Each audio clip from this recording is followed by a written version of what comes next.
What's up guys, I'm G5 Cosmos here for Game 5 Smash. I'm going to take this time to teach you the basics of using the new Stage Builder function, which I'm quite impressed with actually. There are a lot of ways to use it that many different skill levels of builders can actually take advantage of. I'm on the low level when it comes to that, but you can still make some really cool stuff, and I think it's definitely the best Stage Builder we've had. So anyway, the first options that you have are small, normal, and big. This is like the overall canvas size, which is going to affect blast zones. This I wish they let you like have more adjustment to, because in terms of making stages, sometimes you want your blast zones to be very specific, but we have three sizes. I'm going to go with normal here, just to keep it standard. For the backdrop, if you click on it, you get all the options here. You would think that they would just give you the backdrop of every legal stage, but instead they take the backdrops from existing legal stages that I guess they feel look nice. So we have Battlefield. I think this is from the Metopolis stage. I forget exactly what that one's called. This is from Wrecking Crew. This is from Kalos, FD, the Ice Climber stage, Summit, I guess. I think this is the Find Me thing. Coliseum, Magic Ant, Luigi's Mansion, Rainbow Cruise. This one I've definitely seen before, but I'm not 100% sure what it is. It's probably either a Star Fox or a Metroid stage, but I forget which one. Anyway, I'm just going to let's have a little fun with it. Let's go. Everybody likes the Magic Ant one, right? And then you can of course choose the music, I believe, from any track in the game. So that's great. You know, you'd expect that to be the case.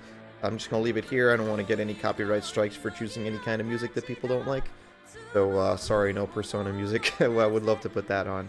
Anyway, so when it loads up, you'll see the options, and it first looks pretty standard. I like that they have this picture here of the stage. I'm assuming this is where you would expect the stage to normally be. So now we look at their options here. So I'm going to go through the options and tell you what each of them are and what each of them do. By the way, you can also use the C stick to move around your canvas here. You can also use the control stick to move this cursor. And if you drag it to one of the edges, it will also move the canvas. If you're using this on handheld mode, you could also draw with your finger, but I'm not doing that for the purposes of this video. Pressing X will hide or resume the display. You can press up and down on the D-pad to zoom in or out, as you can see in the corner. And when you go out, you can see the blast zones and how that all applies. And you can press Z to go for a bird's eye view, which lets you see from above, which will make a little more sense when we have more to look at. And Y gives you this layer option, which I'll explain more a little bit later. And we can also check this to get the grid, which is really useful. If you're going to build something precisely, I feel like you need the grid. I don't know how you would do it without the grid. I'm going to use no grid for now, though, because I'm not trying to do precision. I'm just trying to show you how to use it. Next up, we have the terrain button here. So when you click on the button, you have this option here. There's quite a bit of terrain options that you can choose from. As far as I know, lava should be the only one that doesn't function normally. Let's take a look. We can get a complete line here, and I guess I'll preview these options. So when you hit play, it kind of just shows you what the stage will do without a character interacting with it. So we'll have some like animated features a little bit later, and I'll show you how that applies to them. Otherwise, you can hit test. I guess they don't actually let you stand on just lava, which is evidence that it is not, that it is different from just standing on a normal ground, that it'll affect you because it's lava, it burns you. So this will give me an opportunity to show you another really cool feature, which is the undo and redo feature. I don't recall if the other stage builders had this. I feel like they might have, but either way, it's so convenient. You just use left or right on the D-pad, and you can easily undo or redo any action that you do, and that's really useful because you make a mistake, it's no trouble. All right, so what material looks cool? You know what? Let's try denim. So once we choose your material, and by the way, you can change the material if you want to. I'll get to that. You have the draw function. So if you just draw normally, you can have any kind of like free shape, and if you close the line, it will create, it will close itself and be solid like that.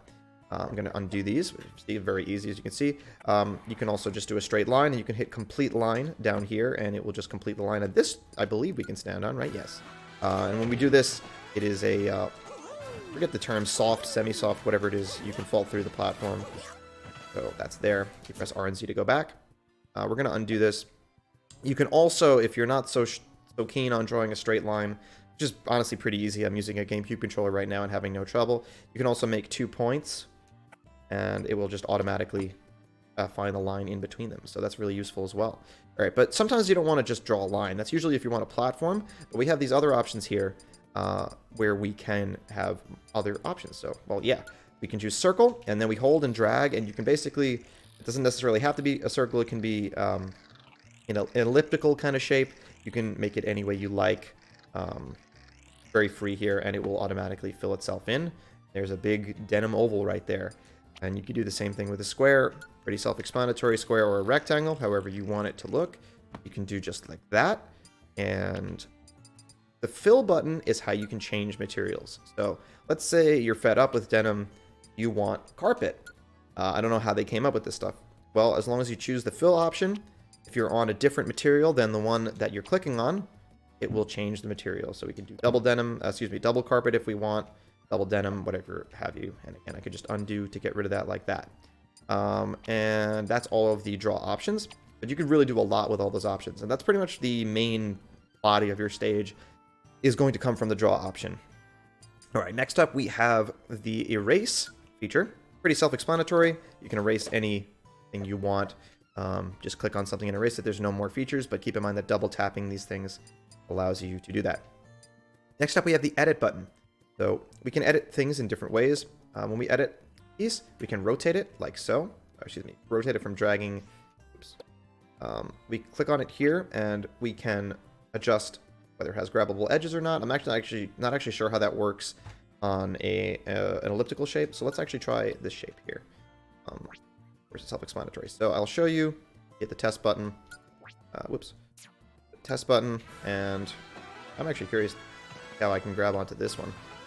I don't know how that works, but anyway, on like a normal surface like this, you can grab onto the ledge, and as you'd imagine, go to this and undo the grabbable edges. When you have gravity, I was confused as to what that means. Oh yeah, I guess let me show you this. Pretty self-explanatory. He's just not going to grab the ledge. Oh no, I died.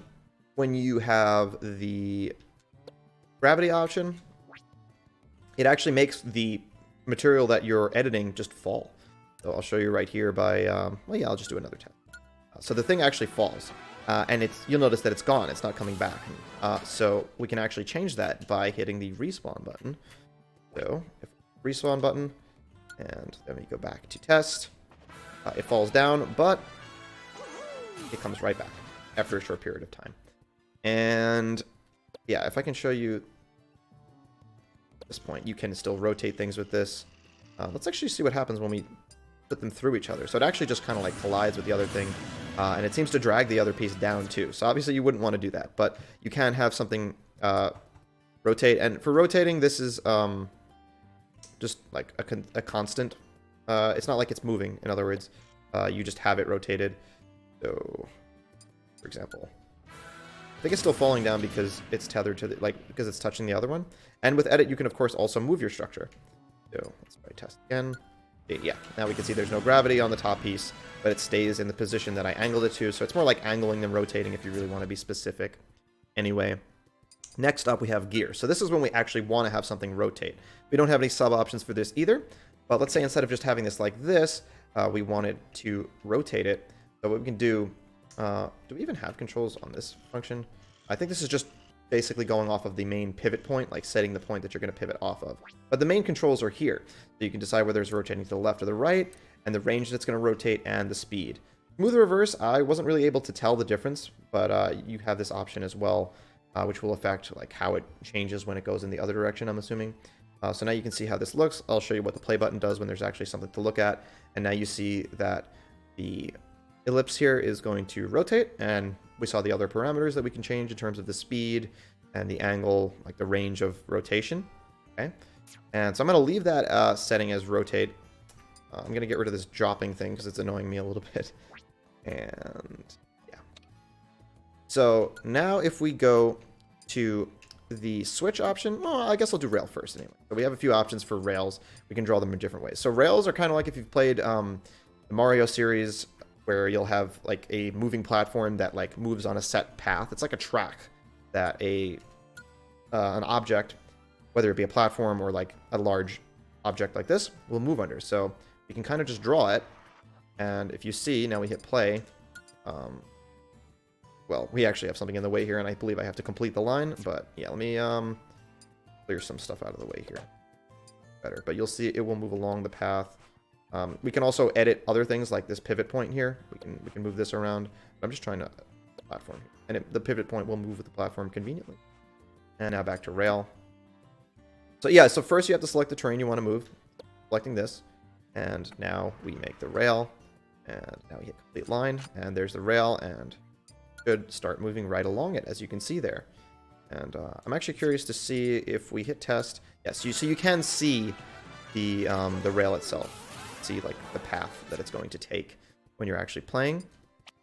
And we can make rails of different kinds. So if you make a circular rail, it'll just make it more easy for a platform to move in a circle. And you'll notice that since we're applying it to the same object that we did before, it undoes the rail on that we previously drew, because you can't have two rails on one surface, because that wouldn't make any. Okay, and you can see it's rotating because we have the gear option, and it's moving around this at the same time. So with that, you have quite a plethora of options to adjust things. All right, so now we're going to look at switch. So switch, I was a little confused. Like, what does this do? Switch, it doesn't have any sub options. And you can just pop a switch on something. So what the switch actually does is it toggles between the rotation or the gear or the rails, basically, these two options. It toggles them on or off by hitting the switch with like an attack with your character. So what I'm actually curious of that I haven't tested yet, and I'm going to see right now, is if we have both gear and rails on, what will happen when we hit this. So if you notice right now, it's not moving at all. So then we click it, and it seems to be like an all on, all off. So right now it's doing both our gear and our rails. But obviously, if you only had one, it would only affect one of them, and that's how that works. So that's generally what you're going to use this for. This could actually have some really interesting gameplay mechanics with the switch. If you're, clicking things in certain ways to trap your opponent somewhere, or kill your opponent, it has some really, really interesting functionality that you can really be creative with. All right, next up, we're going to look at the hazards button. It says cannon, but that's just because that's the one that's currently selected. So we have a variety of options here. Cannon and spring are kind of the classics. If you put a cannon, you can rotate it how you want, and if you go into the cannon, it'll of course shoot you in that direction. You've probably all seen this in previous Smash games, but if you haven't, a cannon, just once you're in it, like I was mashing jump there, like you can't get out of the knockback from it, at least not for a long time. I'm gonna undo that now. You can see you can undo all the steps there. Spring is just gonna bounce you off. I'll talk about Warp Zone in a second. Bumper is a classic Smash item. When you walk into it, you kind of move backwards. I'm gonna skip most of these because I'm sure you guys know what most of these are, or if not, you can test them yourself. Ladder you can climb. Bomb block explodes when you hit it.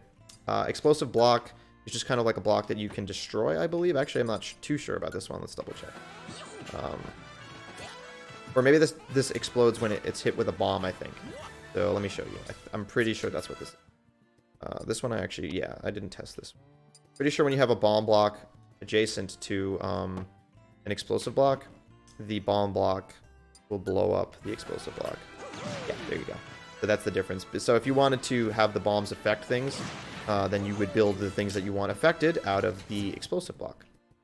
And I don't believe anything else can explode it, but I'm not too sure of that. Wind area is really interesting. So if you look here, you can actually see this, and you can change the direction of the wind, as well as the speed. So I've seen people make like a really high gravity stage by having wind flow downward. You can actually change like the entire angle here. You can see the arrows in here, and we can also change the size and the shape however we liked. It does have to be a square as far as I know, but there you see if we play on this, and this is really cool. Like we don't have anything like this in other Smash builders. You can be really chaotic, but you can also make really normal non-chaotic stages, or you can be a complete you can make a mess out of things, which can be a lot of fun, honestly. All right. So, yes. So the other thing I want to talk about is warp zones. I think these are really cool. I don't recall anything like this in previous Smash games. So it's basically like if you ever played the game Portal, it's a portal that takes you from one place to the other. So maybe you'll want to put one on top of the stage and one below the stage, and then you can like knock your opponent into it, for example, and then they wind up down there and you can kill them. So those are just a few concepts that you can use the warp zone idea for. So I think that's really cool as well. And let's get rid of those. And so that's all of the options that we have here, but we also have layers. So let me show you how layers work. So if you'll notice when we go like this, you can use the C stick to move around. Once you're here, you can see here's our platform. And now if we go press the Y button, we have this layer view. So if you notice, this one is selected because this is the layer that we're currently on. But what if we want to build something in front of this? So notice that this also has the fighters on it because that's the layer that's going to interact with the fighters. This, I believe, is what we would call the foreground. And these are 2 layers of background. So we actually have 4 layers, excuse me, which is quite a lot. So we can go back to drawing normally, and we can take like square tool, and we can make like square like this if we want. And maybe we want that there. It's not very good looking, but you can just see the concept. And now if we press the Z button, we'll actually notice that this square that I built is in front of the denim ellipse that we've been looking at. And you can also, so now let's say we wanted to draw something behind this ellipse, right? So now if you notice, like if I start drawing a square here, well, we can't really see it. Oh, well, actually, excuse me, I have to first go to the layer, right? So we want to build in this layer, okay? So if we build a square like here, it's a little annoying because we can't see it. So we can actually make layers visible or invisible by doing this. And now you can see, you can look at it back there and you'll see that's behind it. And you make the layer visible again. The invisible visible is only for the editor. It's not going to affect how the stage actually plays, but you can see that that is distinctly behind, and that this one, you can't stand on it or anything. It's in front, but you can still see it, and it obscures vision as well. Okay, and you can do this invisible, visible concept for any layer. So now let's say we want to go to this layer and build a square even, or let's change it up. Let's build a circle. So if we want to build a circle behind this square, this is going to go in the back layer, and now we can see there are all 4 layers right there. And you can use this to make pretty much interesting backdrops like you saw in the preview. They had like the Kirby that they made, which was really cool. And you can also choose this to display like the color, like have layers show a different color when you're on them. Like different colors of like, yeah, this is kind of like green, this is more red, and that's blue. So this is just to help differentiate your layers a little bit more. You don't need it, but it's an option that you have. And let me just look over once more time. I believe that's everything that we have. And when you're done, click done, and you can click save, and you can have this awful, awful stage to play on. Hopefully yours will be a lot better than this. And then you can return to the menu, and I'll just give you an example of a stage. Smash Skip All was a thing that originated in Smash 4 with the cannons, and you can see you have a stage like this that and play on. Okay. Oh, you can actually even edit. I didn't even realize this. You can even edit stages that you download. So that's really cool. I didn't know this. Or actually, no, you can't edit them. You can just look at them. What am I saying? It doesn't let me edit anything. Okay. But I actually never selected it in this option. So you can choose to look at things a little differently. But I'm here to test it to show you. Right. So like the concept of this stage is you knock somebody into the barrels. It's the equivalent of hitting them into a basketball hoop, so to speak. And that will take them out, and eventually you can hit them a little above. And I think usually the magma is supposed to actually hit them into the cannon, but you can see that that's the main concept of this stage. And there's plenty more like this. I've seen plenty of great Waluigi stages that you can check out as well.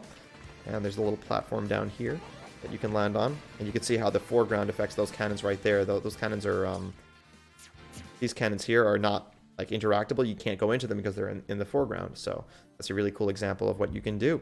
All right, guys, and that's going to wrap up this video. Let me know what kind of cool stage creations you've made yourself in the comments below. I'm even thinking of doing some kind of feature where I check out your guys' stages and maybe play on them. I will let you guys know about that in the future. So as I always like to say, please subscribe to check out more tech and tips from Game 5 Smash, and thank you guys for watching. Bye-bye.